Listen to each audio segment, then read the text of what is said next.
Wizard Cat by Rebecca Lisle, illustrated by Lisle. White Band. Chapter 1. It was hard to be a homeless cat in the rain and cold. Wilfred had walked many miles looking for shelter. At last he came to a palace. Perhaps there will be a cozy corner in here for me, he thought. There was a notice on the gate. Wizard wanted a pie whiffin, but Wilfred was too hungry and tried to read notices. Wizard wanted a pie whiffin.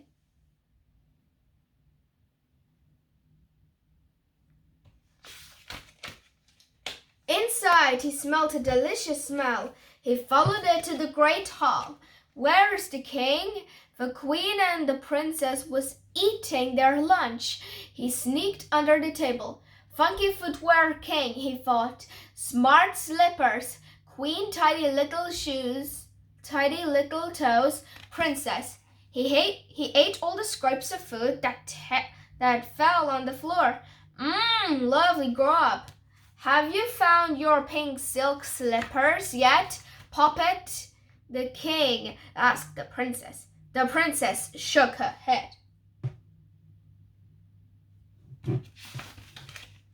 I'm not buying you another pair, said the queen. You go through so many, dancing and losing them, and I don't know what. But I left them in my room, cried Princess Poppet. I know I did. If only we had a wizard, the king said. A wizard would find the missing slippers. Who needs the slippers? Wilfred thought as he tiptoed up the grand palace stairs. I don't. He looked in all the rooms. One bedroom was all pink and fluffy. He liked pink and fluffy. Well, wash my whiskers. It's perfect. There was even a perfect bed for Wilfred, full of tissue paper to play with. He settled down and soon fell asleep. Squeak, squeak! Wilfred was awake in an instant. Mice! He jumped out of the box. How dare mice be here? In a royal bedroom? I'll get you!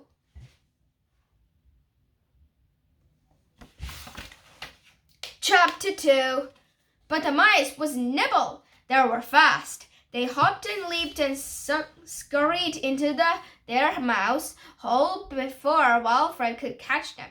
Wilfred's whiskers were twanging and his tail was twitching. As he peered into the mouse hole, there was something pink and fluffy in there. Was it a giant pink mouse? He put it in his paw and pulled the pink thing out. The mice squeaked at him. Stop! That's our bed. It wasn't a huge mouse. It was a small pair of pink silk slippers. Just then the princess came in. My slippers! She cried. Oh, what a clever kitty you are.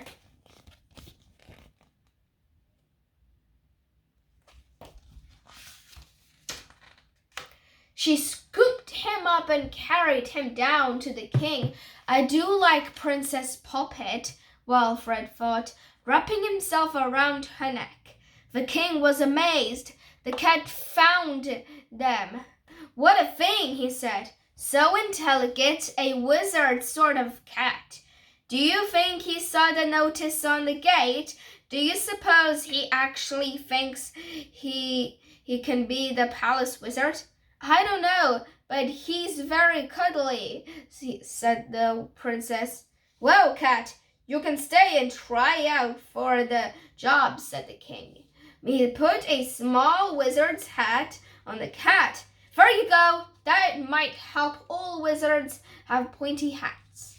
Wilfred didn't want the hat. He didn't really want to be a wizard. He wanted a bowl of cream. Still, he thought, at least I have a place to stay.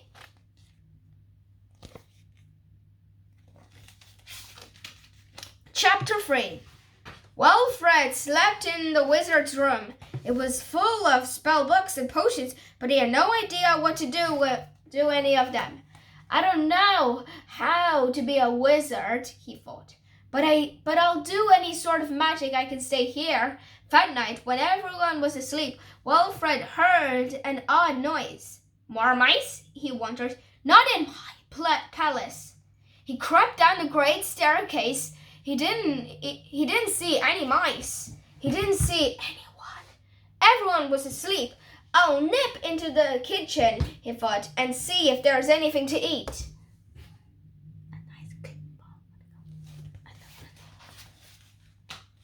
He found some crumbs of cheese and ate those. He found a scrape of bread and chewed that. He found a cook's ball of knitting wool and fought that bravely, patting in here and there and rolling it around the floor. Again he heard a noise, a creeping and sneaking sort of sound. The living room window was open and the long curtains were blowing in the breeze. In the moonlight, he caught sight of a huge spider. Quick as a flash, he raised up the curtains after it. He loved chasing spiders. The spider spun out of its way on a thread, but Wilfred raced after it and crash! The curtain pole fell. The curtains fell, and Wilfred fell, but not onto the floor. Something large wriggled beneath him.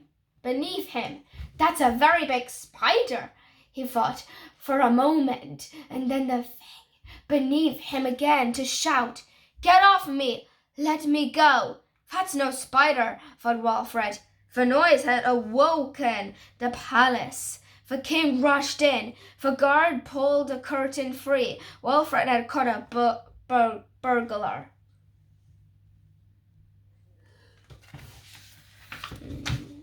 Huh? Caught by a pesky cat, the burglar moaned. Well done, cat, the king said. I think you'll make a fine wizard. I don't know what sort of magic you are using, but it is brilliant.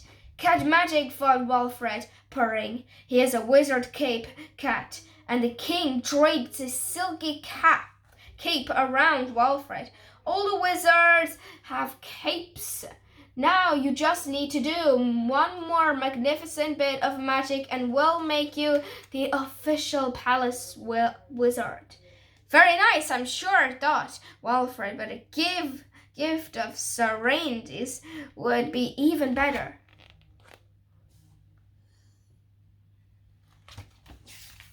Chapter 4.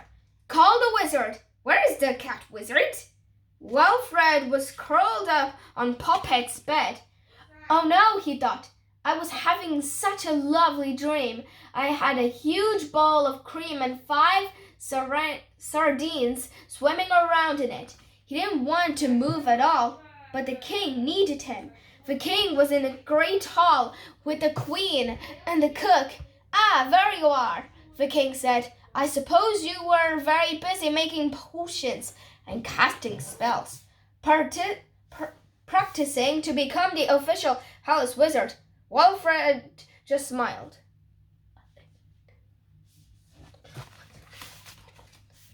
I called for you because there's an imp in the palace. An imp.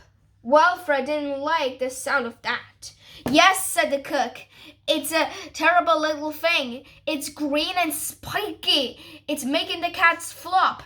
The milk goes sour and the tomatoes turn blue. You must catch it, the king said. That is your final task. If you succeed, I shall award you the official palace wizard wand. Wilfred had no idea how to catch an imp, but he went to the kitchen and sniffed around. There was definitely something odd in there. A weird smell and the feeling of being watched.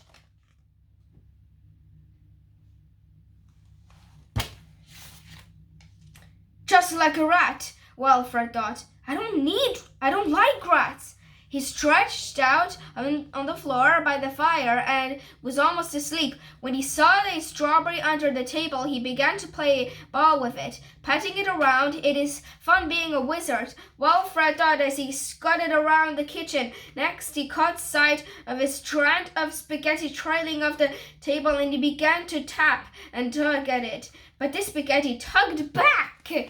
Wilfred looked up. There was the imp holding onto the other end. It was such a horrid-looking thing that Wilfred let go sharply. The imp toppled over and fell off the table. It landed with a bump and squeaked angrily. It sounded just like a mouse. Wilfred didn't think. He pounced. The imp wriggled and squealed and kicked, but Wilfred dug his claws in and held on tightly. He carried the imp to the king in his jaws.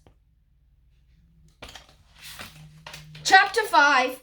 Marvelous work, the king cried. Quickly, put the nasty thing into the jar. Wilfred did as he said. The queen put the lid on. The imp was trapped. It shook its first, furious at them. Have him sent back to the Purple Mountains, said the queen. That's where these little monsters come from. I'll be glad to see the back of it, said the cook, and he took it away. We'll never have such a wizard, the king told Wilfred. I now declare you the official palace wizard. Here is the magic wand. Wilfred took the wand. He didn't want a wand. He wanted a smoking salmon.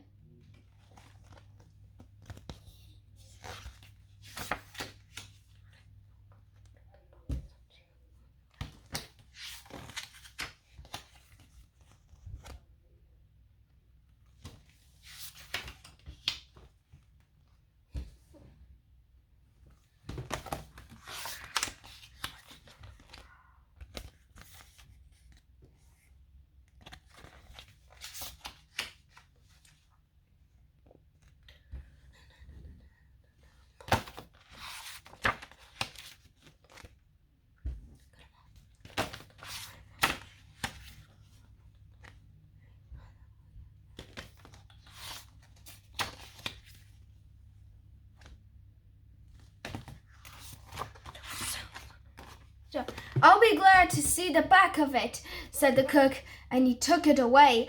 We'll never have such a wizard, the king told Wilfred. I now declare you the official palace wizard. Here is the magic wand. Wilfred took the wand. He didn't want a wand. He wanted smoking salmon.